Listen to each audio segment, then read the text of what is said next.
Hey guys, it's the last professional broadcaster, and I am always looking for ways to expand and simplify the content here on the Notsam YouTube channel. So, going forward, all wrestling videos are going to be on my new YouTube channel. You can get a link to the new second YouTube channel in the description of this video. Click that link, hit subscribe, and you will see wrestling videos are already getting uploaded over there.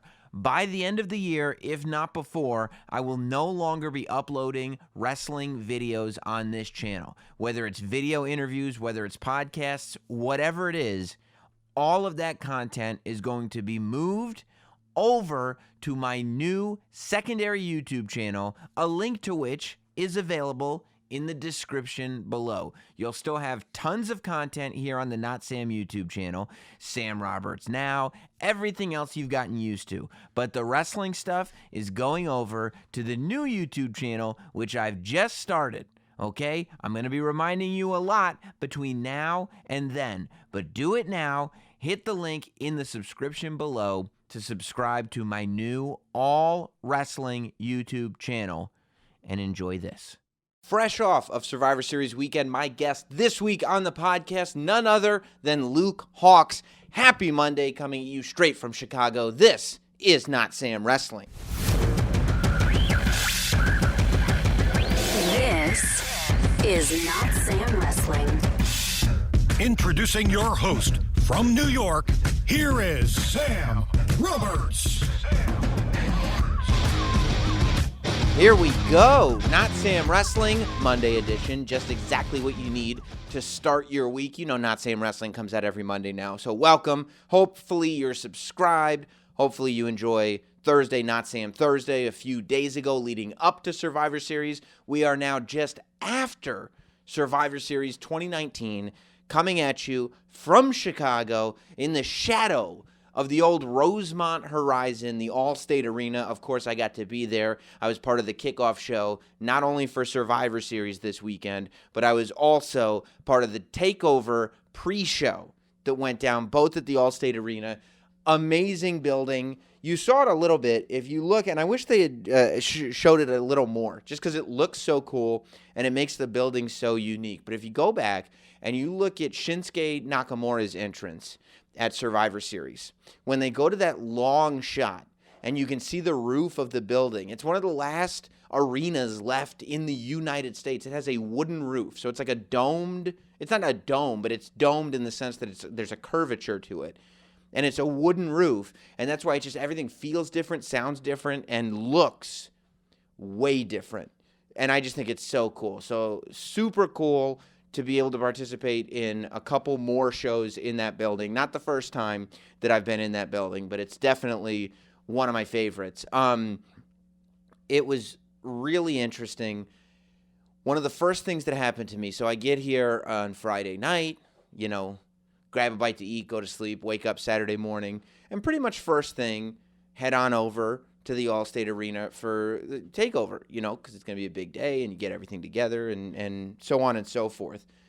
The first thing that I hear as I'm walking down the hall, now there's a long hall with a big steep ramp in the back of the All-State Arena that leads to catering. Like you literally have to walk up a hill to get to the area where catering is. And as I'm going down that long hallway towards the very tall, long hill, I just hear behind me, "It's Priest." And I turn around, and there is Damian Priest, a.k.a. and FKA, Damian Archer. He had heard about the podcast on Thursday. I did. So, dude, look, what can I tell you? I'm the last professional broadcaster. You heard it. I'm Scoops Roberts, hack wrestling journalist. I call myself Scoop Roberts on the NXT TakeOver pre-show. So that's one of those things that you can never take away from me. But look, at the end of the day, it's Thursday. I'm recording this podcast. Let me tell you, Thursday, I had done the morning show, obviously, on SiriusXM. Then on the same Thursday, I had just taped a 2-hour podcast with Wade Keller, talking about Survivor Series and TakeOver War Games. Then it was time to record Thursday, Not Sam Thursday. I'm exhausted as it is. I'm thinking about the fact that, okay, I got to make sure I got everything together tomorrow and make sure mentally I'm prepared to do these pre-shows.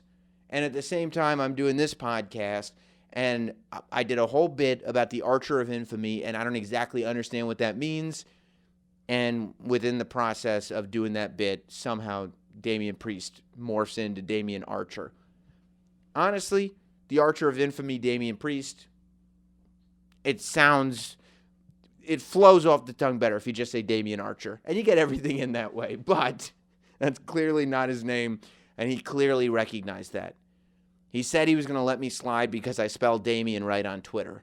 There's no E, there's an A. 2 A's in that, Damian. So I guess all is well that ends well, but it was extremely embarrassing, and it was a great way to find out there's a lot of you listening, because a lot of people continue to chime in with corrections to his name. However, I wish that I had that kind of notification. I wish I had that kind of confirmation that we had a large listener base through positive comments. Like if I got as many, hey man, great show this week.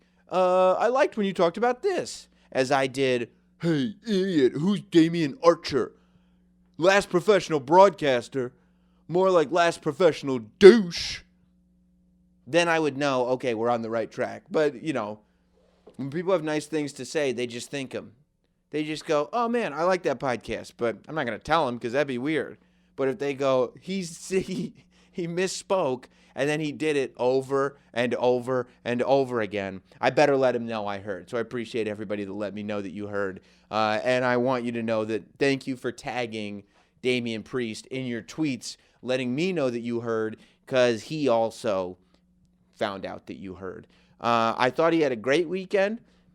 Like I said on the podcast on Thursday, if it were up to me, it would have been an even better weekend for him. But at the end of the day, a couple of people from NXT over the course of the last month and really this weekend became so much bigger stars. Let's list them. Rhea Ripley. Rhea Ripley, I mean, went from, look, I've been a fan of Rhea Ripley for a long time. I said on the kickoff that she's got an ego, and she does have a huge ego, but I've been a fan of hers for a long time. When people were asking me, well, if Shayna Baszler and Bianca Belair is not a takeover-worthy match, then who is somebody that's a takeover-worthy match? I mean, months and months and months ago, I was saying Rhea Ripley is the one to watch. Rhea Ripley versus Shayna Baszler is the match that I want to see. And we're finally at this point, November 2019, where Rhea Ripley has entered that conversation of mainstream WWE female talent. Shayna Baszler also became a much bigger star over the weekend, specifically not just because of what she did in the War Games. Now, obviously, she did not win the War Games match. Rhea Ripley did. The War Games match benefited Rhea more than it did Shayna, but being a team captain in the first ever female War Games match and the match being as good as it was does help Shayna Baszler. What really helped Shayna Baszler is the fact that she tapped out Bayley and won the triple threat women's match. I'm not upset that at the end of the day, Becky was the one with her hands in the air at the end of that pay-per-view. I mean, you know, I kind of knew that if you're going to end the pay-per-view with that triple threat women's match and you don't have a surprise in store for everybody, then your ending of the pay-per-view has to be Becky Lynch celebrating. And I think they did it in a really smart way. You know, I think that if Becky Lynch had won the match, then they would run the risk of people booing because they felt like she was being shoved down our throats. The fact that they had Shayna actually win and Becky still get to celebrate, you almost get the best of both worlds there. So I think it was smart, but I also think Bayley's going to have to go on Damage Control right now. We need to do the Bayley versus Sasha Banks rivalry stat, because there is nothing. I said on the Survivor Series kickoff that Bayley's not even the top female on SmackDown, and she is not. Sasha Banks is. Who else? Obviously, Damian Priest, in my opinion, is a bigger star after this week. Same thing could be said about Pete Dunne, although I think he was already on the way. Adam Cole and the entire Undisputed Era. Hugely beneficial weekend for all of them. Hugely, especially Adam Cole. I mean, clearly the WWE is very high on the future prospects of Adam Cole. And finally, and Ciampa too, by the way, but we could also kind of predict that. Like, oh, who on NXT do we think, this would benefit most? Adam Cole and Ciampa would be the obvious ones. They're the two top guys in the company. The one that I think that most of us didn't expect, and the one that really came out shining brightly after Survivor Series, is Keith Lee. If you ask me, I think that the men's 5-on-5-on-5 Survivor Series match should have been the last match on the show instead of the women's match. And I think ending the show with Keith Lee and Roman Reigns shaking hands, Keith Lee did take a pin from Roman Reigns, but he put up a hard fight and he pinned Seth Rollins. That's a big, big deal. So I would say huge, huge plus. If we're following a stock market, oh my God, I hope you invested in Keith Lee before this weekend, because after this weekend, he's too expensive for any of us to afford. I'm a little upset that Corey Graves, I was doing really good with internet heat this week. JBL came to me after the Survivor Series kickoff show, and he said, I can't believe it, Sam. I've never been in a scenario where the person next to me is more hated than I am. I think he said something to the effect on the air, but that was not for the air. That was real life. He couldn't believe it. I was having a great weekend. I had all the heat in the world. And then Corey Graves has to steal it from me. Not thrilled about that, but it is what it is. And I enjoyed the new format of the NXT pre-shows. Having no desk there, having Charlie, myself, and stupid Pat McAfee just standing on the stage, giving our opinions. I could have done without Pat's ridiculousness at the end of the show, but what are you going to do? That's Pat McAfee being Pat McAfee, I suppose. But I thought it was good. I thought it felt different. I thought it felt alive. And I loved the fact that the mic was on for the audience to hear. The audience could hear what we were saying. So I thought that was great. It was a great weekend. It was a lot of fun, as these weekends always are. And I think that we'll get more into the specifics of Survivor Series and TakeOver War Games when we get into Thursday, Not Sam Thursday. Because the thing about these Survivor Series, I mean, you remember last year, last year, for whatever reason, they didn't count the pre-show matches at all. And Raw won over SmackDown with a clean sweep. But it didn't really mean anything, ultimately.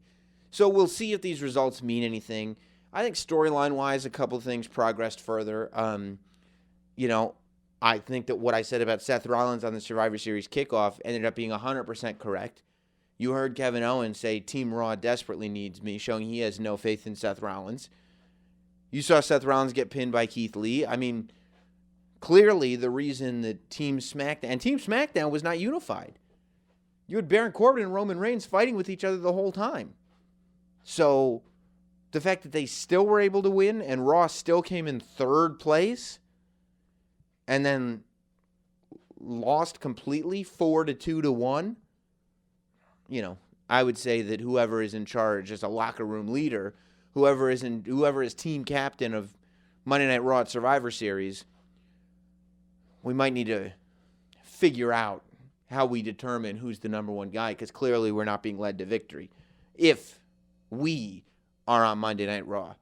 Let's get into this week's interview. And like I said, I should have said if I didn't, we're not going to do a State of Wrestling this week. We're going to save it. I've got an extra long interview for you, and I think that we'll be able to talk more about this stuff in proper context of where it lands after Raw and NXT. So that's when we'll do it on Thursday, Not Sam Thursday this week. But in the meantime, I'm always very, very interested in stories of guys who make a living in wrestling outside of the mainstream. One of my favorite interviews that we did this year was with Matt Tremont, who is not the most famous guy in the world, who has never had a contract with WWE, with Ring of Honor, with Impact, with AEW, but he's figured out how to do it himself. He's DIY'd himself into a very nice living as a professional wrestler. And this guy that we have on the podcast is no different. This guy's name is Luke Hawx. Luke Hawx is a independent wrestler out of New Orleans, but not only is he a wrestler, he's also a trainer. He has his own school. He's also a promoter. He has his own shows that he puts on. And the last show that he did, they packed like 2,000 people or something into the building. It just doesn't really get talked about, I think because it happens outside of New York.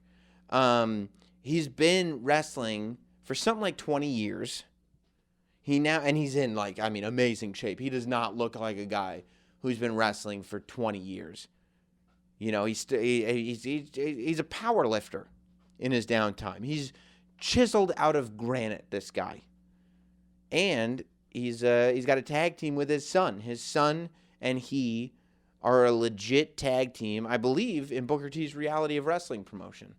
So he's also, by the way, found a second career as a stuntman and actor.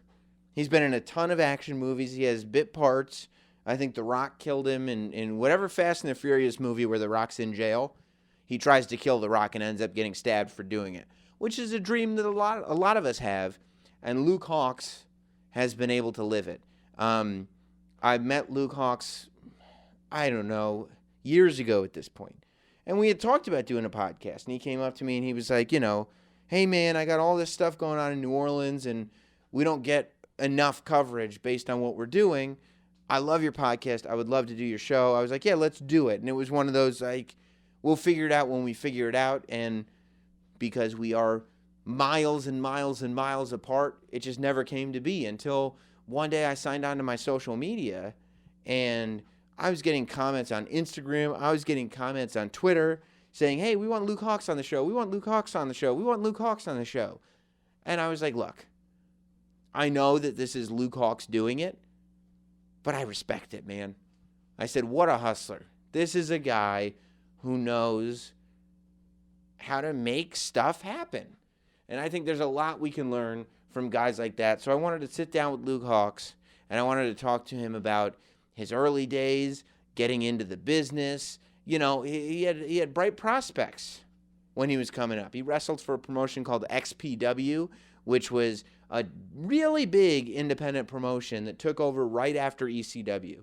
It was Los Angeles-based. They had DVDs in stores, but they did a lot of deathmatch wrestling. It went, the storytelling was garbage compared to ECW, but they tried to take that audience and they really made a run for it. He wrestled for, what was it called?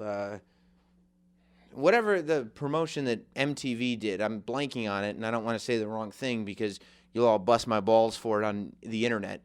But MTV in like the early 2000s did one season, Wrestling Society X, and I didn't even look that up. I'm in a hotel room right now. Wrestling Society X. They did one season of it, and they put a whole bunch of money into it and everything, and it just never went anywhere. But he did that.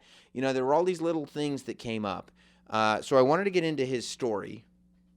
And, I wanted to kind of take the life lessons that he can give us and take a listen to him. So you're going to love this, I think. Really, really interesting guy. Just a great wrestling story. And that's one of the things this podcast is about, great wrestling stories. So here he is, ladies and gentlemen, for the first time on Not Sam Wrestling in the Not Sam studio. This is Luke Hawx. The Not Sam Wrestling interview. So here with me is a man who has been wrestling for over 20 years professionally. And to me, I feel like, and I've talked to other people about this, one of the singular and purest goal you can have in wrestling is to be able to make a living in the wrestling business. And I feel like you're a guy who has excelled at that, at figuring out how one can do that. He has huge freaking arms. Huge. Massive arms. Ladies and gentlemen, welcome to the show, Luke Hawx. Hey, thanks for having me. Thank you for being here in the studio, man. Nah, man, it's a pleasure. I've been trying to get on for ever now, chasing you down. I was basically going to kidnap you if you didn't have me on. So. I appreciate it because we'd spoken a couple times, and I was like, yeah, let's do it. And it wasn't one of those blow-up things. It was just like, yeah, let's do it. And then you're in New Orleans, I'm in New York. So it's difficult. And then, your schedule has been slammed lately. Right. But then all of a sudden there was an organized effort. There was. And I started getting all these messages on Twitter and on Instagram, and I was like, you know what? Jim Nielsen started that. Really? Yeah, Jim Nielsen started it. He sent out the first tweet. And I was like, Sam hates me. He'll never have me on. And I was like, wait a minute. And then when the tweets and Instagram started coming in, I was like, you know what? Whether it's legit or not, you've earned it. like this. Yeah, I appreciate it, man. I've been looking forward to it. So I'm Please, a big I fan. appreciate it. Big fan. So I've always followed your stuff. Obviously, I follow the Sirius radio show as well. Oh my gosh. I told you I keep satellite radio because of that. Them and Ellis. But nah, I appreciate it, man. So I've been looking forward to coming on. You always do great work, and your stuff is just boom. So this is like big time for me. Well, this is big time for me because to me, I mean, you are a guy who your story is awesome, and I feel like not enough people are aware of it. And I don't know. Honestly, I think it's partly geographic. I think that there's It's a huge part, yeah. Yeah, I think that you're from Louisiana, right? And so we don't get a lot of love down there. Louisiana is not a hotbed. Only time we get a lot of love is when WrestleMania comes. Twice. Everybody uses me up for my wrestling license, and then they completely forget about me after that. Is that how it goes?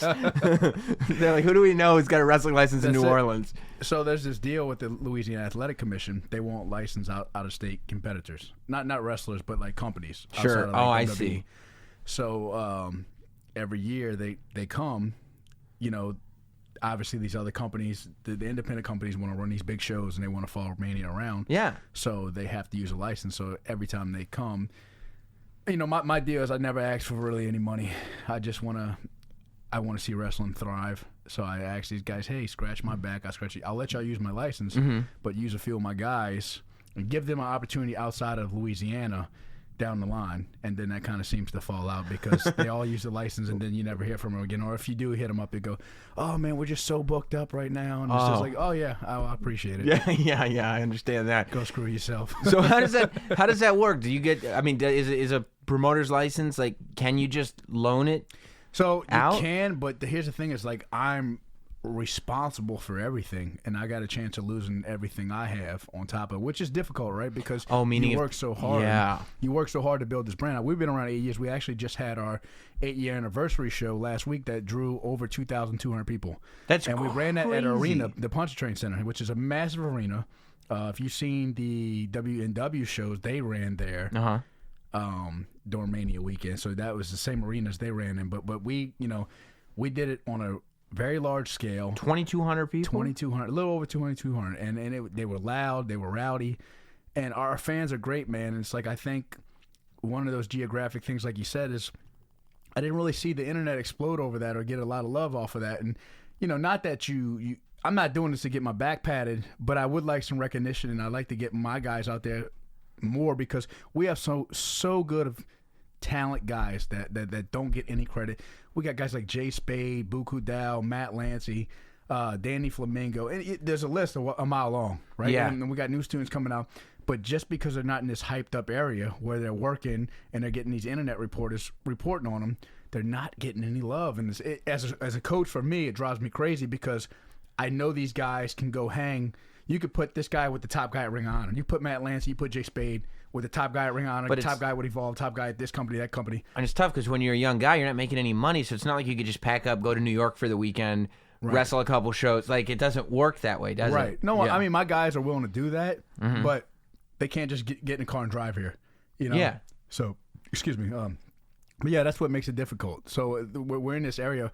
We work a lot with in Texas. We work with Reality of Wrestling. Actually, me and my son are a tag team, Hawx. We're the Reality of Wrestling tag team champions right now for Booker T. Yeah, of course. Which is cool because we're really the only father-son tag team on the scene, and we're doing something very unique. They've had others in the past, and one thing I like is like the Armstrongs. I've always liked, Brad Armstrong and Bullet Bob tagging. But, that was always like a specialty. It was a novelty. Sure. Like it would be built up to that. We're a full-time father-son tag team. Yeah. And my son is a 3-time state champion amateur wrestler, Greco-Roman freestyle, 2-time state, Louisiana State team member. Credentials a mile long. Was there any part of you with your son that thought about getting him involved in MMA with like a background like that in amateur wrestling? Or was it like, Or was it just, what do you want to do? It was really, he kind of fell into wrestling. Yeah. So he's doing movies now as well as like I am. So he So kind of he's your competition. Yeah, but it's cool. It's Yeah, cool because yeah. we get to work on a lot of stuff together. He's worked on like 3 movies in the past month and a half That's crazy. as a stuntman, and he's done some stunts and some acting. Now, it just happened to fall in his lap because as a kid, I was always, like you said, 20 years, right? And I never signed a major contract. Never had this like big deal. Signed with MTV, did that MTV deal, the WSX stuff back Wrestling in the day. Society X. And had a couple offers for stuff that I didn't think was good for me. So I've always stuck on my own. I found a way to be fortunate enough to make a living out of it. Yeah, And then- that's what's interesting to me. We talked to Matt Tremont about it, like guys who maybe haven't gotten the shot, right, at getting a run in a major contracted promotion, but still have figured out a way where this is Right. This is what I do. This is my life. For me, when I think about it, I think it's. I mean, I'm not gonna lie. I've had some opportunities. I just don't think they were the right opportunities for me because I didn't like what was being offered. Do you still do you think back at any opportunities that you got and think to yourself like, oh, you know what? At the time, I was being a little hard-headed. No, not at all, because I was already doing extremely well, and by what I mean, like, not to put finances out there, but the contracts they were offering, I was making more in residuals off of films. Right. And I have health insurance, and I don't have to move, and I don't have to do this, and I can pick and choose my wrestling. So keeping your plate clean allows you to go like, no, I can wrestle and I can also do this stuff. So let's talk about it. So you started, a little over 20 years ago. 1999, yeah. And and I was looking at it, you're trained by Vic Grimes. Your first big spot is in XPW. Right. You also wrestle for the ECW reunion thing that Right, was which was almost crap. yeah. It was poorly ran. But my question is, were you a big ECW Huge. fan? And in your head, are you going... Because I think that happened like right around that time, 1999. I feel like there was a whole new young generation. That the goal became, I want to wrestle for ECW. And when ECW shut its doors, I feel like guys like you in that very short period of time are going, wait, that was the plan. Right. No, 100%. ECW was my mecca. That was my everything. Yeah. And I actually just told my girlfriend this on the flight up here. So, because she has no idea about wrestling and stuff like that. So I'm kind of breaking her in on the stories and the travel and how everything breaks down. Yeah. Well, I told her my goal was after high school, I was going to move to Philadelphia. There was a guy who worked for ECW named Rob Feinstein on our video. course. I was always cool with Rob. I was cool with everybody in ECW. So ECW used to come to Louisiana. I helped put the ring up. I sold videos. I sold T-shirts for them. I did all that And how stuff. did you just... I just walked in one day. Yeah. The very first time they came, the second time they came, actually. The second time they came, I seen Tommy Dreamer outside. He said, hey, are you guys...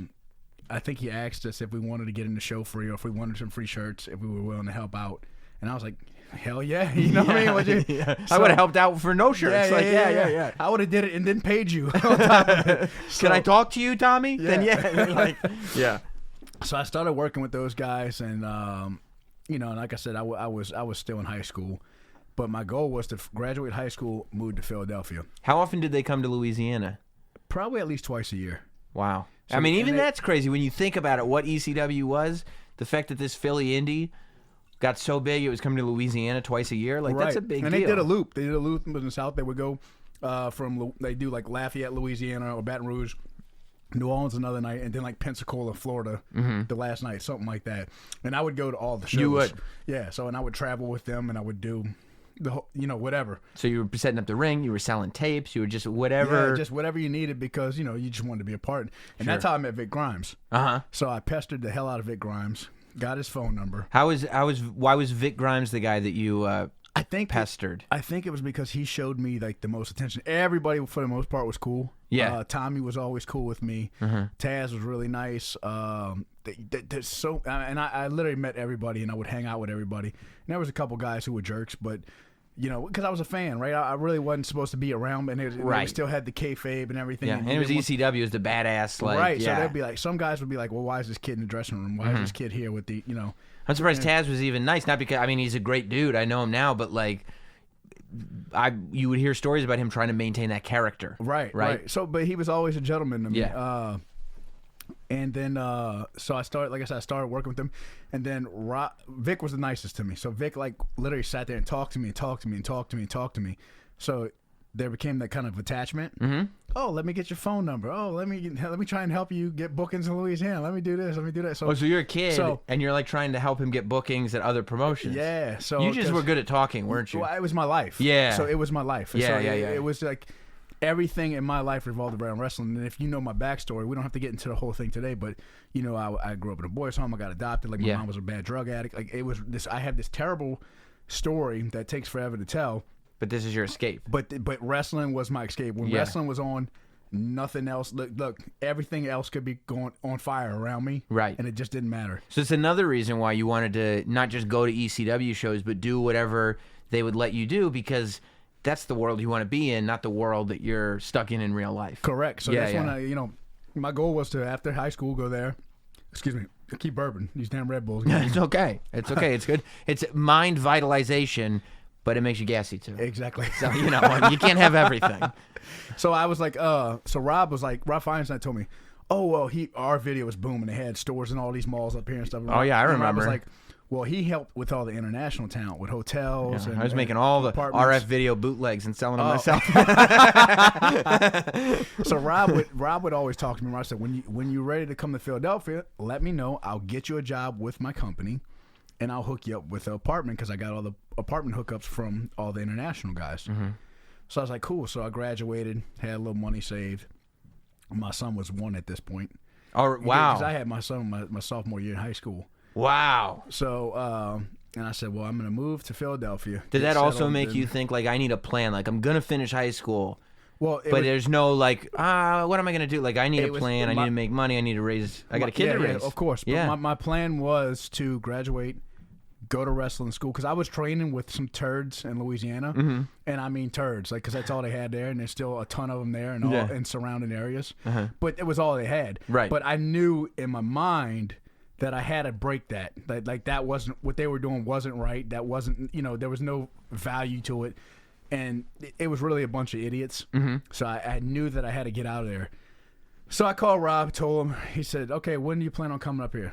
Told him a date. Okay, cool. Well, call me when you leave. I call him, set a date. That Monday I call him. Doesn't answer.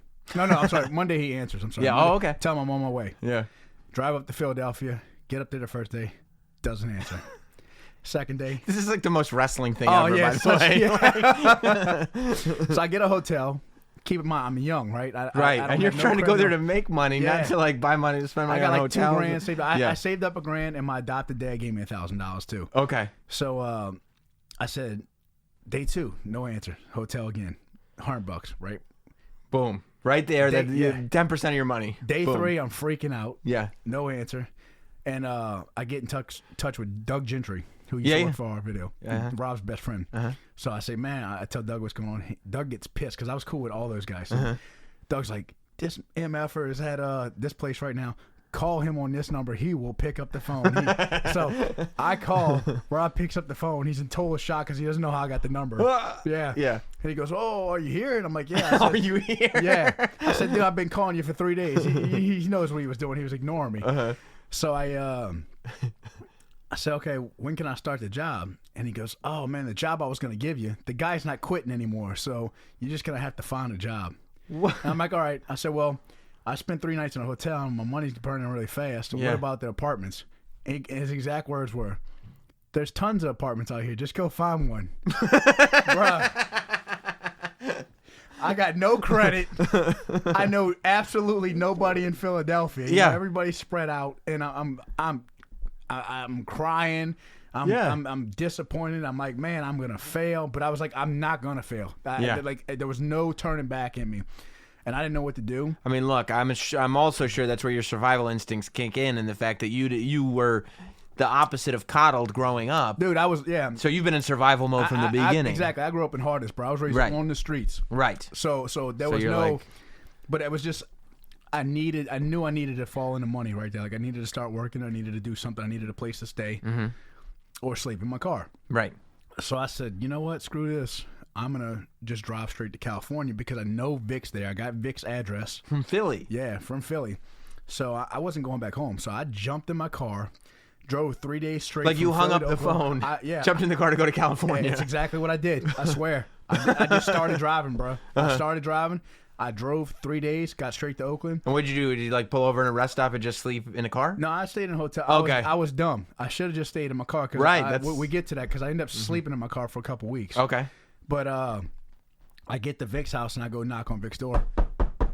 He answers the door and he of course he knows it's me. I'm mailing him, my crappy indie wrestling tapes and my backyard videos and all this stuff. So, and I'm always in touch with Vic, calling him and aggravating the hell out of him. I don't know why he gave me the time of day. So he opens the door and he says, "What are you doing here?" And I said, "I want you to train me. I want to, I want to wrestle." And he looks at me. Do we curse on this podcast? You can curse a little bit. Go for it. Go for it. He looks at me and he goes, "You're a fucking moron." And my heart dropped down to my ass. I started crying again because like you got the California cries, you had the Philly cries. I'm used to being upset and like not letting stuff get to me and stuff. Yeah. But this was different because it was my passion and it was everything I thought in life that I'm thinking this guy's gonna grab me and suck me in and go, "You want to be a wrestler, kid? Let's take you to the top. I'm gonna put you underneath my wing." I mean, this was the last. You already had your plan. It failed. So it's like, here's my way out, and the guy's looking at you like, "The hell are you doing on my doorstep?" Yeah. And he's like, "I don't have a ring. Where the hell?"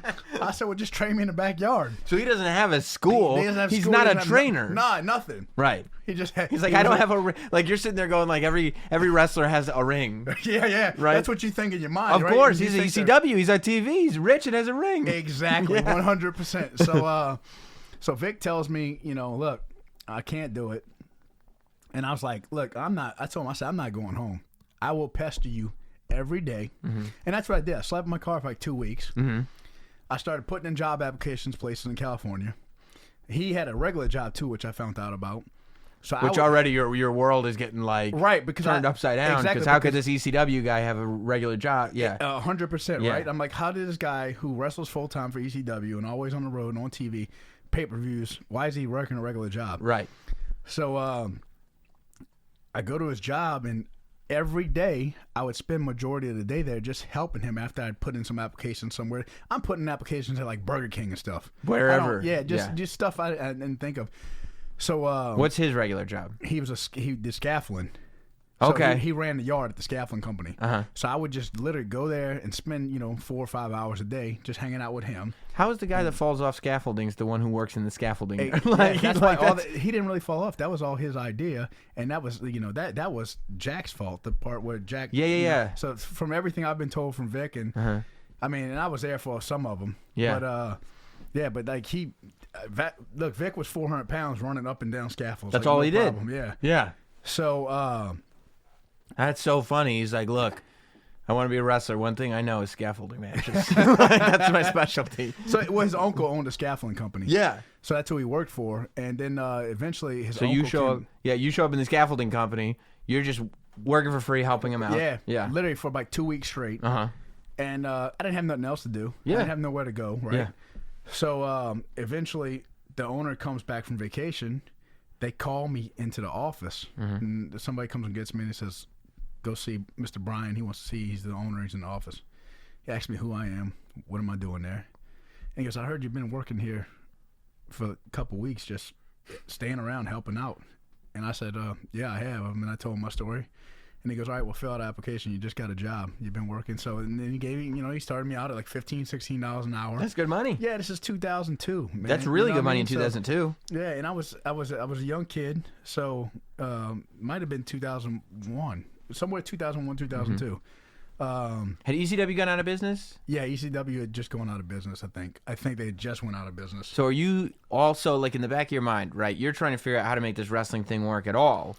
Well, yeah, but Vic also Vic was with XPW at the time. So you already were like, Well, ECW's gone, but XPW, Right, and that's that the was a hot future. thing because they had Suncoast videos. They had all this stuff. Oh, yeah. I remember XPW, like, I was convinced, all right, they're going to pick off. They started getting all the guys there. Their DVDs were in regular stores. You could get their, like... Which was big time, right? That was like, Huge it was time. WWF, Yes. WCW, And XPW, and at that the was time. it. Yeah, and that was it. Like, And- ECW never got regular home video release in those stores. They had a couple of specialties or whatever. Right. So I started working and training with Vic, and we would go to independent shows, and he would train me before the show and do stuff like that. But we were together a lot. Mm-hmm. And I was just training with him, and then wrestling him on a lot of shows. So it would just be like, let's go to shows. We'll get in the ring before the show, and I'll train you there. Mm-hmm. Gotcha. And any show he was booked on, I would just travel with him with. And Right. usually drive and do all the young Yeah, you boy drive, stuff. you carry my bags. I'll train you a little bit in the ring Yeah. before the show, And- and I'll see if I can get you booked. But Vic was like the first person to really believe in me because I was in Louisiana. I came up around absolute turds, bro. Right. And I mean turds. Right. These dudes were bad. Uh-huh. And they treated me like crap, and I hated it because It's bad when a turd treats you like crap. because it was like, oh, when you broke into business back then. When I came into business, it was a different time. We Right. talked about this earlier a little bit, but they treated me like, oh, you're a greenhorn, and they wanted to beat up on me. They didn't want to. And by Now, beat up- are you a big guy No, when you're a I'm kid? 100, Or you're 140 pounds. Okay, so you're skinny. So kid. skinny, and by beat up on me, I mean like take advantage of me in the ring, and I wasn't allowed to fight back. Like, oh, you're gonna be a ref because you're not talented. This is the stuff they used to tell me. You're not talented. You're never gonna be a wrestler. This, that, whatever. You know, you're small. You're this, and these guys weren't big neither. Or if Right. they were big, they were just fat turds. Right. You know Why? So and, To what? But to what benefit? and it was just so I had a mouth on me. Right. Go figure. So I had a mouth on me. So eventually, I'd tell these guys, I'm like, you suck. Right. You suck. You keep treating me like shit, but you suck. Like, you're garbage. You're not properly trained. I know the difference between, But they don't want to hear that. Right. So, like, I started fighting back because I was like, if you guys try and take advantage of me again, we're going to really fight. Mm-hmm. And I'm going to beat your ass. And that's something you can do. And then, exactly. Because I'm like, you guys want to beat up on me in the ring, and I'm a referee, and just because you're getting kicks out of it and take advantage of me. Yeah. Because I'm not allowed to do anything because it's part of the show. Right. But now I had enough of it because all y'all do is treat me like crap, and you've never been nice to me since day one. What you put this chip on my shoulder? You know, you got to think about it. You take a kid from the streets that grew up in the freaking hood. Yeah. That fought every day, pretty much. Yeah. And I'm not exaggerating. Mm-hmm. I mean, I've probably been in as much fist fights as many times I tied my shoes back then. You know what I mean? Yeah. That's just how So it it was. was a way of life. I was poor. I was white in a black neighborhood. It was just, my mom was a drug addict. Everybody in the neighborhood knew. So it was like the constant pick on, you got to fight your way out of everything. Right. I'm wearing my mom's clothes to school. I'm wearing women's jeans, women's shirts to school. So I'm constantly getting in fights over it because, Right. because of stuff that's out of my control. And God forbid you ever get anything nice. Right, exactly. I never had nothing nice. Right. Until I went to the boys' home. Right. And then that was like an eye-opening, but I hated it because it was such a big change from what I was used to. Mm-hmm. Like you going, it's like taking someone out the jungle and putting them in a mansion. Right. You just don't know how to act. Right. Right. You don't know how to act. Right. So, but I mean, I got, accustomed to it, and they, taught me living skills. They taught me all these great things, and then I got adopted at 15. So is that when you get adopted, is that where you learn your kind of work ethic and you're like, okay, 100%. you're not going to get taken advantage of, but humility is important. And the idea of like, I'll be humble. I'm going to like the idea that you would hang around with Vic Grimes and just go to shows with him, not making any money, and just understanding this is part of the learning process. At some point in your upbringing, that has to be instilled in you. I was cool with being, like I said, maybe hazed. I was cool with being picked on or being treated like the new guy or paying dues. Yeah. None of that ever bothered me. What bothered me was people who were complete scumbags and just being dicks for no reason or treating you like crap, and you know what I mean, and taking advantage of guys. I wasn't a guy to be taken advantage of. Right. And I you knew the wasn't- difference. Yeah, and I knew the difference, exactly. And I Yeah. would pay my dues and I would be respectful. But if you were going to try and screw me over in any kind of way, like legit, you best believe I was fighting back. So And I was gonna say, so you ended up in XPW. I ended up in XPW because of Vic. They seen a match we had. They loved it. They needed some tag teams for his tournament, so they threw me in with this other guy. Said we're gonna call him the Altar Boys. They called Vic up, bring your student. We want to put him in a match on this tag team show. Right. Did it, got over really well. I stood out the most in the match, thank God. The other guy did good too, but he just disappeared off the map after that. Next show after that was a deathmatch tournament.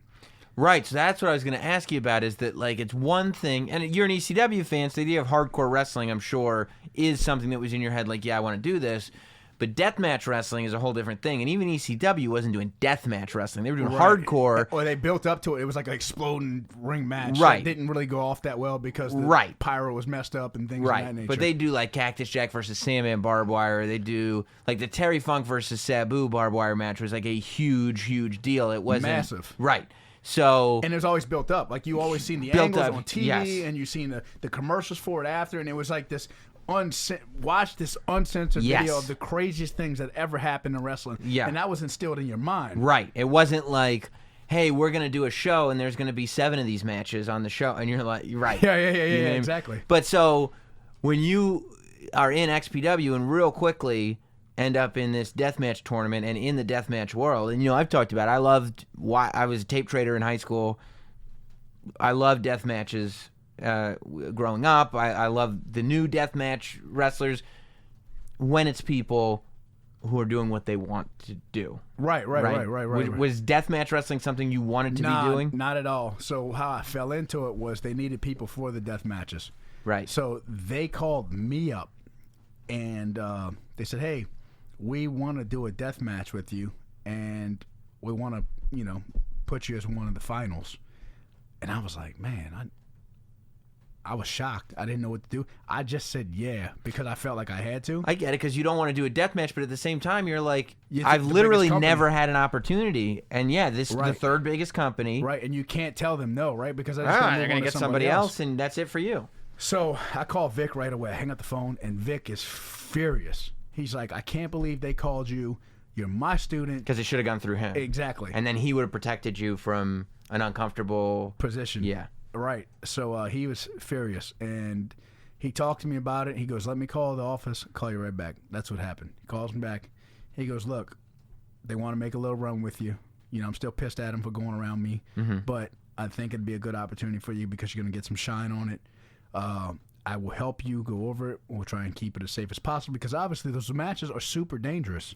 Yeah. I mean, it's easily to get, you could get killed, but you could also, it wouldn't be nothing to cut an artery and, you've seen it in a million videos. It's crazy that more the guys haven't died from them. Yeah. But they do some serious sick things in these matches. But that's why it's so, I think, important that when you do deathmatch wrestling, it's people that not only want to be doing it, but people that are specially trained to do it. Right. Because I think that's why there haven't been more serious accidents, because the people that do them, that's their specialty. It's a novelty. It's not. It's not for anybody to just do. You just don't go smack somebody in the head with something as hard as you can. There's definitely. I don't want to say a trick to it, but because trick's the wrong word. I think there's an art to it, though. It's an art. Yeah. It's an art for sure. Yeah, I think it's an underappreciated art, and that's because I think it gets mixed up in all, like, your story of people kind of, because you can take advantage of people, but you can also do it right. Right. Yeah, and I think that's a line that I wish more people drew. But, so, you end up in this deathmatch tournament. Kill it. You were awesome. Massive. What death matches did you wrestle? It was first me and Vinny Massaro. So my thing is like, I knew I didn't know anything about psychology or wrestling and stuff. So when I got with Vic and stuff, I really wanted to learn that part. I wanted to learn the grappling because back home with the Turds, they didn't teach me that because they didn't know it. Right. They knew how to take a bump, and they went in there and called some BS match that was. It was an exercise in convincing kids to get their money. Exactly. Yeah. And so I wanted to learn psychology. Yeah. And I wanted to learn how to become a better technical wrestler because I knew my grappling wasn't that good outside of amateur wrestling, you know what I mean? So Vic started teaching me the fundamentals, and I wanted to apply that to deathmatch wrestling, which I felt wasn't really applied back then. It was just they go hit each other with stuff. Right. So when I talked to the guys about it, and Vinny Massaro was an excellent wrestler. I don't know if you know who he is. He was in King of Indies back then. He came up with Vic and all those guys in APW. So I learned a lot from that first match with Vinny. and we did 2 deathmatch spots in the whole match. All we did wrestle. We thought the crowd might crap on it. Yeah. But they didn't. They ate it up. And you build to those big deathmatch spots? Exactly. Yeah. And then I wrestled Supreme in the second round, and I asked Supreme. Supreme had this attitude. Supreme was a really nice guy, but he didn't have an attitude, a reputation for being super tough, beating up on guys, knocking guys out, just laying. Like, he was the deathmatch guy. Well, he was. Then he was the deathmatch guy, and and he was an ass beater. Yeah. So I was like, man, Supreme's going to kill me. So, I had this idea, though. I said, I'd like to incorporate some wrestling in these death matches. And he was cool with it. And it earned his respect. And he put me over heavy. He went over in the tournament. But then it was his idea to, like, hey, why don't we put the belt on this kid? This kid's got something. Mm-hmm. So next show we go to Philly, did the first XPW Philly show at the arena. Right. The hostile takeover. Right. Me, Vic Grimes, Lil Guido, 3-way dance. Tear the house down. Best best match of the night. And are you losing your mind that it's like Guido in the arena? Oh, dude, yeah. it was. I was in hog heaven. Right. So the next show they said, hey, we want to put the deathmatch belt on you. Do this. And I'm thinking, damn, man, I really don't want to do death matches. Because now you're stuck doing death matches if you're the champ. Right, but I'm getting the title at the same time. So it's a good thing. And I'm like 21 years old. Right. A couple years in wrestling, but no real background in wrestling because the first couple of years were in Louisiana. So. With the turds. Right, hard to count them, right? Right. Hard to count them. So I take it, do some kick-ass death matches, but then eventually I'm like, man, I said, look, and then. Were there any deathmatch spots that you were like, I never want to do that again? Well, I mean, I did that 450 off the crow's nest through the table. Yeah. I don't know if you remember that, if you've seen it. Like, it's it kind of got lost in the wind now because I've done so much crazy stuff. Yeah. But back then, that was probably the craziest deathmatch spot that ever happened. Because, I mean, I was on top of the crow's nest, and I didn't do it from the top to the stage where, like, Dreamer got choke slammed on. Right. I did it to the floor. Right. Which is even higher. Yeah. So I said this idea. I told him, I said, I bet you I can do a 450 off of that on some table. I table with some guys, and then another guy's like, "Well, we should add thumbtacks to it." I'm thinking, shit, what did I get myself into? So that's what I did, and like the thumbtacks, I hit so many of them, they broke off in my hands from such force, like I couldn't close my hand for like 2 weeks, and I had to pick them out with pliers. They were stuck in. They were stuck in. They were like they broke off from the force. So the spike part, yeah, was just in your. Wow. So that was brutal. Yeah. And after I did, 3 or 4 matches, I just told him it was crazy because independent inquiries went up like crazy about doing death matches. Mm-hmm. Like I was getting hit up all over by promoters. I did not take one offer, and they wanted to pay decent money. But you knew. Yeah, because I didn't want to be a deathmatch wrestler. Right. Like I wanted to, and back then, like when I go back to saying, back in my day, it was different. Nobody helped me. Nobody was guiding me. I mean, Vic helped me, but guys didn't come up and give you advice. Guys didn't tell you what you were doing wrong. They would tell you great job even if they didn't watch your match. Mm-hmm. They wouldn't tell you that you were too skinny or you needed to improve this. They didn't care, and they didn't want competition. They didn't want somebody taking their spot because that's how it was back then. Everything was somebody else's spot. Yeah. And you didn't want to take a spot. You would get heat because you took such and such friend's spot. Right. So it was like you would literally do nothing. You would just get an opportunity, and all of a sudden the whole locker room would hate you because Joe Blow was in that spot before. Right. And he's not here anymore, and that was their boy. Mm-hmm. So now, you absolutely just showed up and got an opportunity, but everybody hates you for that. Right. So, and guys don't understand that now because, like, I think a lot with the new guys in wrestling. I'm all for all these opportunities and all these companies bumping up, but I think it is a curse for new guys to get guys with just a few years experience, especially girls, because I think they're the worst, really. Mm-hmm. It goes to their head quick. Mm-hmm. They come in, they don't really put any time in or that much hard work in, and then they get these golden opportunities. So they feel like, okay, well now, look, I just got to WWE, and I'm making some good money, and I'm going to be on national TV. Oh, well, this guy signed with AEW, and I heard he's getting paid this. And I'm better than him, or my friend's over in AEW, but I was in WWE first. Maybe I need to get out this WWE contract and go to AEW so I can make more money. Right. It's Everything's like short term. And Like, and for me, I hate that because I'm a grinder. Mm-hmm. And I think, like, make the most of your opportunity, appreciate what you got. And if you can't, do it the right way, though. Leave a company the right way. Do things the right way. Leave on a good note. Just if it's not where you want to be, then try and do something to change it, but don't I don't think throwing a company under the bus, because I see too many guys don't get their way. Yeah. So they want to throw the company under the bus. Right. And it's always easy. I find this as a Boston Wrestling running Wildcat. You're always the bad guy. Right. Because everybody there feels they should be the champion. Everybody there feels they should be in the main event. Every wrestler you don't book that hits you up, I'm sure you got it with the podcast. Everybody's hitting you up because they want to be on your podcast, because they want to be on your radio show. And then when you don't do it, because you can't, because you're too busy, or you got a list a mile long that you got to have guys on, they're like, screw you. Screw you. How dare you not give me this? Yeah. You know, and I understand it's a work ethic. Guys, just, do more, be more, keep grinding. So did you go to XPW and say, I don't want to be the champion anymore? I did. I said, look. Were they acting like you were a maniac? Oh yeah, like Rob Black was a complete jerk off. I mean, he had no what's the word I'm looking for? Compassion for somebody else's life, somebody else's health. Everything as if you can't do it, we'll get somebody else in that spot. Right. Or like he knew nothing about wrestling; he was just a fan. Mm-hmm. But so one show we had, and this was a big reason. Like I went off on Rob a few times backstage because one day he told me they picked me up in a car from Philly, and he was in the back seat with me, and I was just being nice and I said, "How you doing?" And he goes, "What?" And I said, "How you doing?" And he goes, "I can't believe you're even talking to me." He goes, "I don't talk to guys like you." That's what he told me. He goes, "Unless you're on TV, I don't talk to you." So I told him to go F himself. Sure. Literally in the backseat of his car, I told him to go F himself.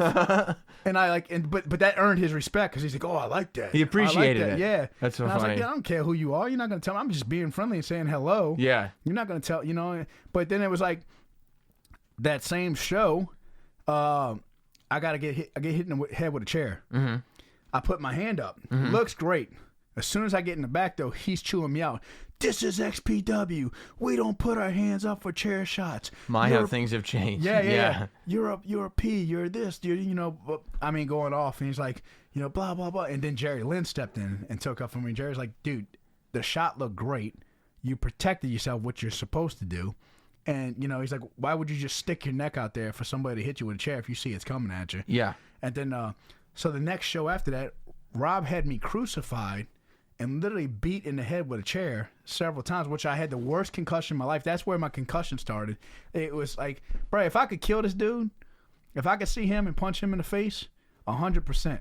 Because it wasn't even about the angle; it was just getting you back so that you were unprotected. So it cost me this injury that put me out of wrestling for a while because I had such a bad concussion, just because of some jerk off who didn't know anything about wrestling, was just a fan, and said I wasn't being hardcore enough because I put my hand up for a chair shot. Ask Jerry Lynn about that story if you ever talk to him. I will. Did you leave XPW or did you XPW go under? It was just we did. I dropped the belt. We did a few more shows, and then eventually about a year after that, it went under. Goes under. So that's when I started driving the Wild Side. Right. So I went from making decent money and getting flown and doing all these big highlight shows to back to living in Louisiana, because I moved back to Louisiana, and because I was like, oh, I'll get flown to shows now. I can go do other stuff. I'm hot. I'm getting other indie bookings now because of XPW. And then that all died off. And the closest thing to me that was decent was Wildside, and that was a 7.5-hour drive for free. Wow. So, I went from getting paid bookings and to back to the beginning. Back to square again. one. Yeah, if I wanted to wrestle, that's what I had to do, though. Wow. So you did, and we'll fast forward a little bit because you did some stuff with CZW. CZW, PWU, which was run by Ty Gordon. And CZW obviously is still around. Yeah. But, for those that don't know, like when ECW went under, it was XPW and CZW that were kind of like the two big, hardcore indie promotions that ECW fans kind of went to, and guys that wanted to work in ECW went to. But you did that. You did the MTV Wrestling Society X show. Yeah, we did that in 2006, which that was awesome. And I thought that was going to be the big break. I think a lot of people did.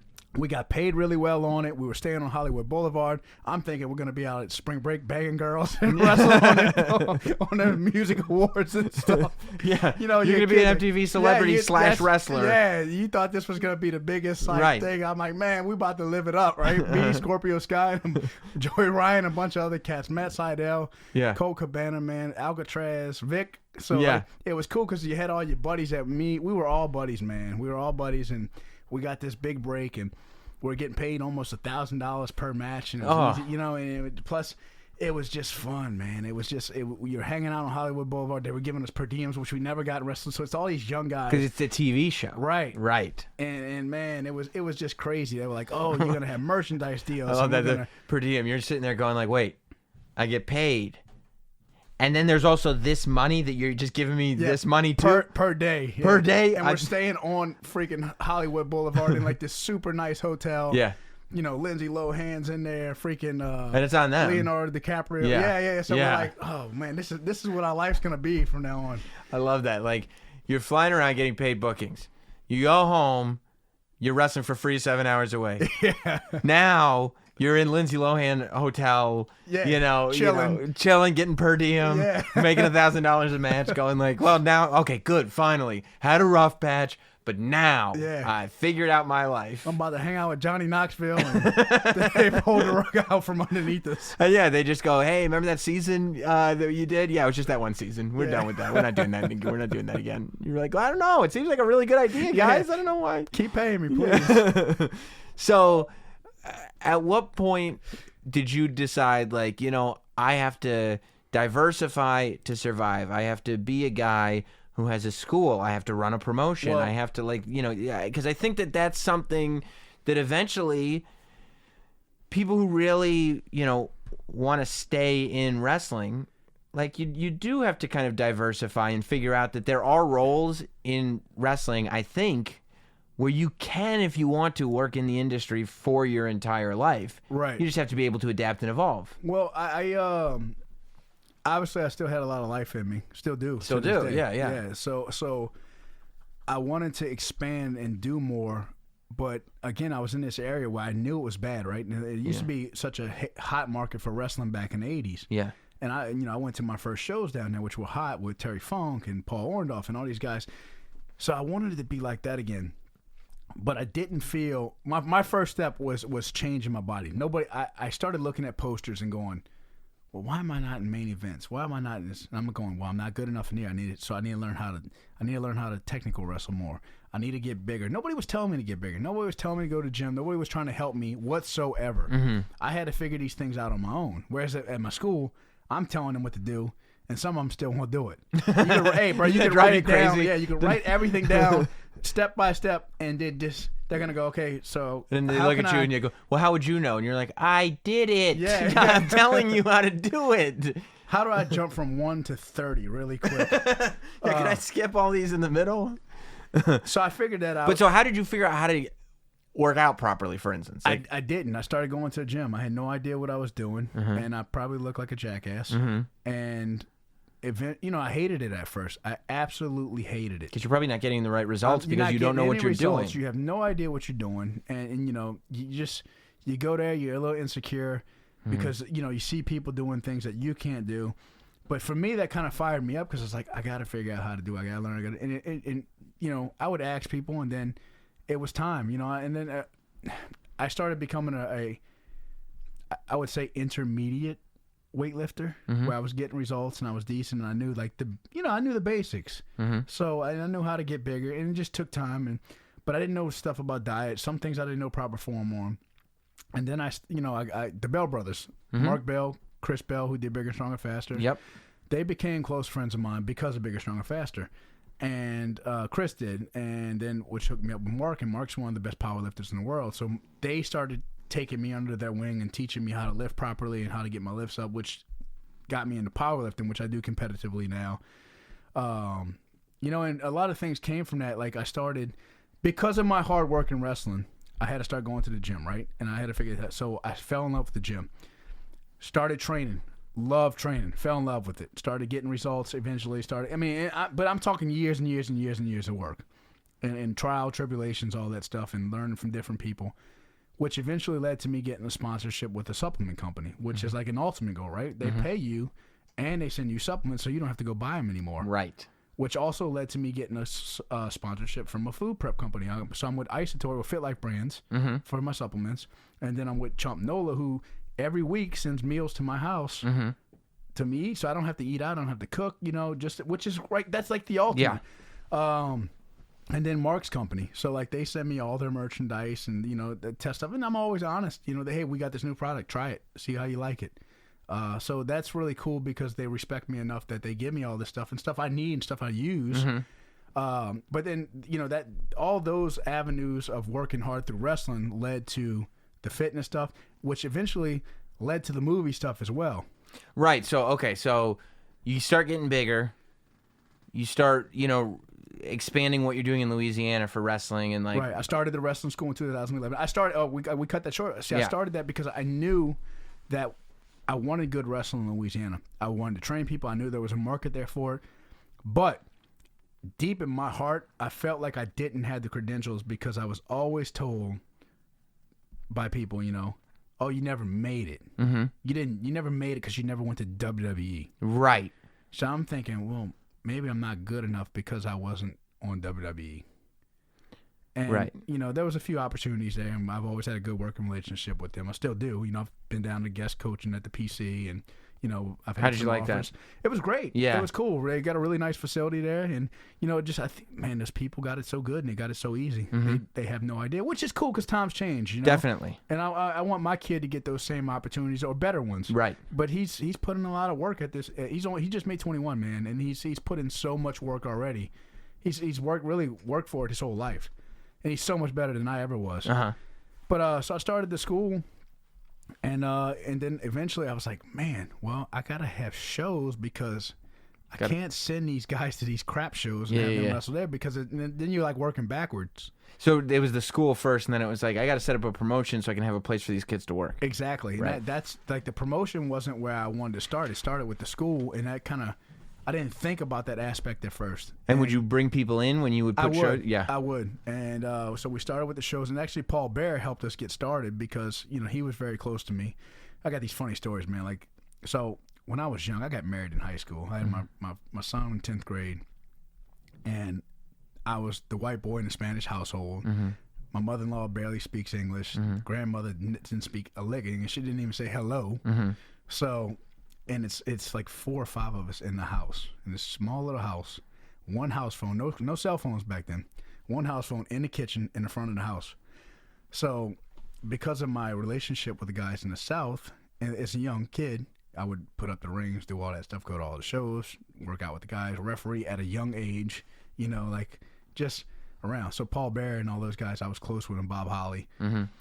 So Paul would call my house at like 3 a.m. on like Tuesdays. You know what I mean? Like on like a Monday night after Raw, they're driving to the next town or something. So at 3 a.m, the phone would ring in the kitchen. And then my mother-in-law would come beating on the door. My real name's Orange. Oren, get up! And I'm telling me she's throwing me out, telling me in Spanish she's kicking me out the house. My friend, and I would go pick up the phone. I'm 15, dude. I'm 15, 16 years old. I go pick up the phone and, yes. It's really Paul Bear now. It's really Percy Pringle. And he's calling. And where did you meet him? He's on the Indies because I would go to all the Alabama shows because it's only 2 hours away. Yeah. So was he working Indies and being in WWE at the same time? Yeah, he was. And he really wasn't working. He'd just kind of be backstage because his cousin Marcel Pringle and like they all had these little ties to these little Indies around there. So I they would see. be there, and they were the big stars. Yeah. But like everybody else was garbage. You know what I mean? Like garbage. Yeah. So besides like Steve Anthony was coming up then. He was really good. He still is. He's one of our champs at Wildcat. But and I'm freaking out. I'm going, God, he's about to get me kicked out of my house. I can't. What do I do? And I don't want to tell him because I want to go, hey man, you can't call here like this because you're gonna get me. Because he's screwing my mother-in-law on the phone back then. Right. She don't understand. And he's just doing it as a goof. Yeah, he's just doing it. They're just ribbing. Yeah. So but I think it's the coolest thing at the same time because I'm super Mark, right? Super Mark. Of course, you're 15, 16 years old. Paul Bear's calling your house doing Paul Bear. Like, that's the greatest thing in the world. So, and I'm like, man, but you're going to get me kicked out. But I can't tell you don't call because then I'll never make it to WWE. Right. You'll blackball me. So, those were interesting times, man. It was fun. So you got these cool experiences early on because they, like I said, they always treated me good and they always seen something in me. Some of those top guys they did. Bob always was, Bob liked me from day one because everybody was scared of Bob. Right. I wasn't. And I grew up fighting, so a fight didn't scare me. So the first time I met Bob, Bob was mean. Bob didn't like anybody. Bob was angry Bob. So he didn't want to be around any of those guys. So he was getting ready to go back up to WWE, coming off injury, so he's working some little indies around it, because they could do that back then. Right. You know, they would work these little indies and get ready to go back up to TV. And he came up to me, and he looked at me, and I was skinny. And he looks like somebody wants to be chopped tonight. I was kind of poking my chest out, you know. He looks like somebody wants to be chopped tonight. And I said, well, bring it, mother, you know. And he goes, what'd you say to me? I said, you heard me. I'm not scared of you. You know? He got in my face. We got nose to nose. And he's like, yo, yeah. And I said, yeah. Like, because I would have threw down right there. Right. I would have threw down right there. There was no, if you're going to fight, I'm fighting. Let's go. And Right. Win or lose, you're fighting. Right. Yeah. So, you know, it didn't matter if I get my ass kicked tonight. I was fighting. We're doing And this. That was exactly. I wasn't going to be bullied around like that. Right. But that earned their respect, because then Bob's like, get in the ring with me. He made me get in the ring with him. He changed some stuff around. I had to get in the ring with him that night with Paul. And he lit me up. And I gave it back a little bit. But I took it, and I was like, this is nothing. Yeah. Everybody else there was crapping their pants. I can't believe he did that. Yeah. Oh, my God. Hey, I'm scared. I never want to be in the ring with him. I'm like thinking, because y'all ain't shit. Y'all vaginas. Like, y'all have, like, you guys are not trained. You guys are, you know what I mean? It's like these terrorists. Like, I'm like thinking, man, I play like this in the field with my boys. You know what I mean? Like, we out there roughhousing, constantly beating the hell out of each other. And so it really wasn't nothing. But then Bob's like, man, you a tough kid. You are a tough kid. He's like, I like you. I want to work you in a singles match. So the next thing you know, me and Bob became what and what. You know what I mean? Yeah. And just like, you earn these guys respect because you show them you're not fearful. You're not, you know, you can take it. You can give it. And that's when I started, like, I would pick up work ethics from guys like that, though, because that's why everything was hands-on learning on the job, because I would see, oh, well, Bob goes to the gym twice a day, or Bob does this, or this guy does this guy does it. You know, certain things that good qualities you want to pick up from different guys, and you kind of blend them all together. So I started figuring out, well, damn, I got to be the hardest worker in the room. Nobody told me that. I figured that out on my own. I started lifting. I started doing this. I started doing that. I'm like, oh, I want to lift more than these guys. I want to bench more than these guys. I want to squat more than these guys. I want to everything you might not be doing. I want to do. Yeah. I want to be the. Excuse me, I've still got this Red Bull gas. It's okay. It's okay. I want to be the best. Yeah. You know what I mean? So, and that's what I did, and that's what I do today, and that's what I do with my training. It's every morning I'm up. I go to the gym same time every day. You know, I watch what I eat. People don't realize how much work goes into everything you do, and because of that, like, all that hard work fell off, and it got me into film. Right. Because of those opportunities, people. So you ended up, you started doing stuntman stuff, and it went into full on, like, you know, having acting work. Right. In action films. Exactly. A lot of stunt acting work. Yeah. So I play like a lot of big characters, and you know, people would try and downplay it. Oh, you were only in this movie for a minute. Oh, you only I mean, that's a minute longer than me. Like, you know what I mean? Like, that's it's cool, man, because, you know, I do all these cool roles. I still do a lot of stunt work as well, but I do a lot of stunt acting roles, and, you know, work with the best of the best out there. Work with some of the biggest stars out there. Always been treated really well, and the movie industry is something I love dearly. So you work with The Rock in the Fate of the Furious. Rock killed me in that. Hugh Jackman killed me in Logan. Stallone killed me in a couple films. Statham killed me in a couple films. Got a nice film. I got a film on Hulu right now called Wounds that just dropped. Who kills you in that? Nobody. I live in that one. Hey, I shouldn't have told y'all that. You should have to watch it. Oh, that's still now you got to watch that one. Yeah, you know, I got a film with Jamie Foxx coming out on Netflix soon. And tentatively, it's going to be called Power, but I think they're going to change the name because of the TV show. Yeah, So that makes sense. We just finished reshoots on that last month, so that'll be dropping sometime. It was supposed to come out this year, but it's got pushed back because we've got to do reshoots. And I know they shoot a lot of movies in Louisiana. We do. Yeah. I travel a good bit. You know, like a lot of stuff in Georgia. Louisiana isn't as big as it used to be. A lot of stuff in Georgia. I just finished Purge season 2. Oh yeah, it's I coming did to the last USA. episode of that on TV. I just did. Man, it's a good thing you got big. Yeah, that helps, doesn't it? It helps. Yeah. Well, I mean, I get a lot of roles from that. Yeah. I wish I was a little taller. You know, I'm only 6 foot. So if like I got a call this week, they wanted me to fight Hugh Jackman in this other film, and then they were like, "Oh, damn, you're only 6 foot," because Hugh's pretty tall, and they want somebody taller than Hugh. You're like, So I you was kill like, me in Logan, though. Yeah, I'm like, yeah. I'll Come fight him on, again. man. Let's do it. Like, Logan was one of the biggest movies. Yeah, Like, and my face was blasted everywhere with him. Like that was the picture. Him stabbing me in the head. That was what went out all over the internet when the film came out. oh, that's awesome. So yeah, so it just got blasted everywhere. And I woke up that morning. This is crazy because as a kid, you don't think, even when I've been doing films since 2006, 2007 now. Got SAG'd in 2009. And I've been in over, almost close to 100 films and TV shows and some major blockbusters as well. So, with big credentials on them. So, which is cool. But even as you do it now, like I always enjoy it. I'm always thankful. But I always still look at it as work, right? So I go there, I take it as a new day, new opportunity. And it never goes to my head. It never goes away. But at the same time, I take it as work. As soon as I'm done with it, I'm looking for the next project. I'm not going, oh, I got this coming up. Sure. I can just chill. And I don't ever like look back on a project and like, oh yeah, well I was on this. I'm always looking for the next What's thing. the next thing? Yeah, so I'm super appreciative of what, but what my point was getting to is I love film so much, but wrestling's still where my heart is, and I screw myself out a lot of film work.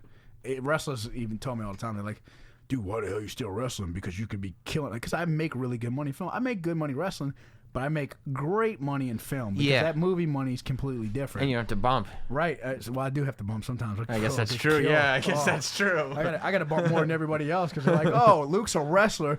We're going to have Statham clothesline you off this table onto this concrete floor, and we can't put a pad down because we need to get this shot. But don't worry, you got this. Yeah, you're a wrestler. We did 10, 15 times. Look how big your back is anyway. You're good. You're good.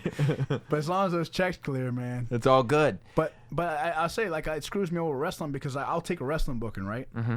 And you'll book me for a show that's 3 months from now. Yeah. You'll get my flight, you'll get my hotel, and you'll get my agreed pay. Mm-hmm. But then a movie will call me and say, hey, we need you for 2 weeks. Mm-hmm. And that's a lot of money. Yeah.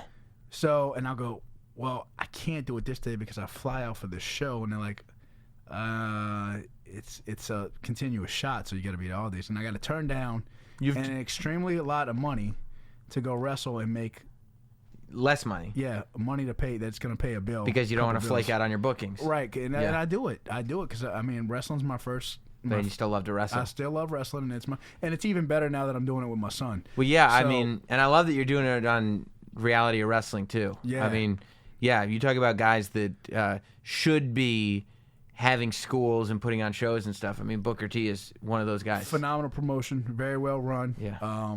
They got Kevin Bernhardt who works backstage, and he kills it. Like, he's a big production part of the reality of wrestling. They have a really good product. There's a lot of good products out right now. I say a lot. There's like 10 of them, which is more than usual. Yeah. But across the states, there's a handful. And and my goal is, like, I think Wildcat is that place. So I'm trying to figure out how to get those big eyes on us because of what we've been around 8 years. On average, we draw a bad show for us is 600 people. That's way better than most shows. Right, still. That's a bad show for us. That's like a low attendance show. And are you bringing a lot of people in? Not too many. I did for the Rumble because it was our 8-year anniversary. We had Harlem Heat, which Booker had to get pulled for a show last minute. The week of the show, he got pulled, which we couldn't control that. Yeah. But we had Carlito. We replaced him with Rhino, Stevie Richards. Yeah. the Mexicans, Bestia 666, Damian 666, Yeah. Black Taurus, Psychosis. So, you know, then a lot of the Wildcat guys. Yeah. So it's Well, look, I mean, that's the thing people got to remember. Wherever you guys are, there's wrestling there. So anybody that's in that Louisiana area, you got to support Wildcat. I shouldn't. You know what? If you're in the Louisiana area, you probably already are. Yeah, already are. We got to get. I mean, we just did a show at Ring of Honor, right? Ring of Honor came. I did a little partnership with them, and we wrestled the Briscoes, which was really good. Me and PJ had a really good match with the Briscoes in Ring of Honor. Well, where can people find Wildcat stuff outside of Louisiana? Where can people find it online? We got the whole Revolution Rumble we just put up for free on YouTube last week. That's great. So it's a 3-hour show. You can, our YouTube is mostly old clips because we have a Vimeo where we're selling it $4.99 a month of subscription.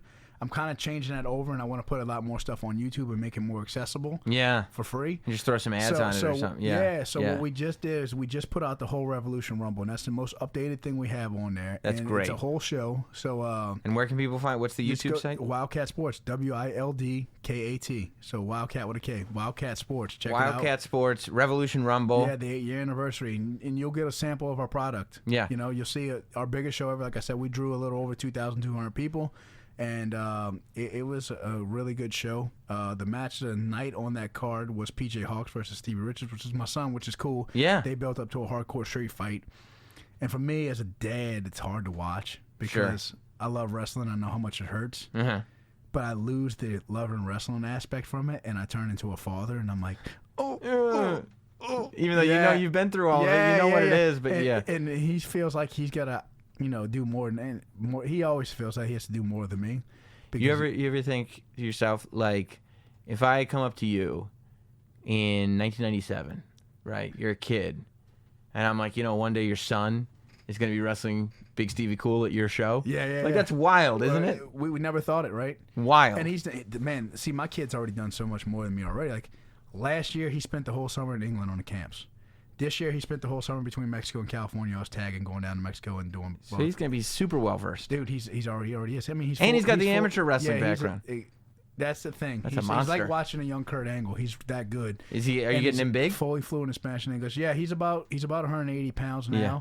But he spent his whole year. He's a junior in college, but he spent most of his life cutting weight because of amateur wrestling. Sure. Senior year, he wrestled at 152, and now he's probably about 180. But to put it on properly, because I keep him away. He's not going to take. He's straight edge. He'll never take steroids and stuff like that. Good. But I don't want him to do any of that stuff anyway. I want him to put the work in and put the time in and grow properly, because that stuff burns you out. I'm not against all that stuff. Uh-huh. But I think it's got to be used in a proper way around injury, around things of that nature. There's things that it can be helpful for, but just to take it recreational, I'm. Especially when you're young, right? Right, and that's the biggest thing for me is being young with it. Yeah. I could see if you got a bad back or you got your knees jacked up and you're doing it to heal, but I don't believe in just taking it as a 21-year-old to put some size on, and because you're gonna. It's not good. Yeah. Well, man, you're a super interesting guy, and I could easily. We're gonna have to do this again. Yeah. Because there's lots of stuff we didn't even touch on. Yeah, definitely. You got a lot of story to tell, but I hope everybody goes out there and checks out Wildcat, supports it. If you like it, that's the beauty of putting it up on YouTube. As you go, you can see what the product is, and spread the word, man. Luke Hawx, I appreciate it. Yeah, I appreciate you having me on, man. And For you can sure. check me out if y'all want to check me out. My social media is LUKEHAWX 504. Luke Hawx 504 and everything. Twitter, Instagram, Perfect. Facebook. Check me out. Give me a shout if you need anything. Check out our Wildcat stuff, and if you like it, great. If you don't, great too. You know what I mean? Everybody to each his own. But go keep it to yourself. But yeah. Thanks a lot, man. Yeah, thank you, Sam. Thanks for listening. Follow at Notsam on Twitter, Instagram, Facebook, and YouTube. Rate, review, and subscribe. This has been Notsam Wrestling.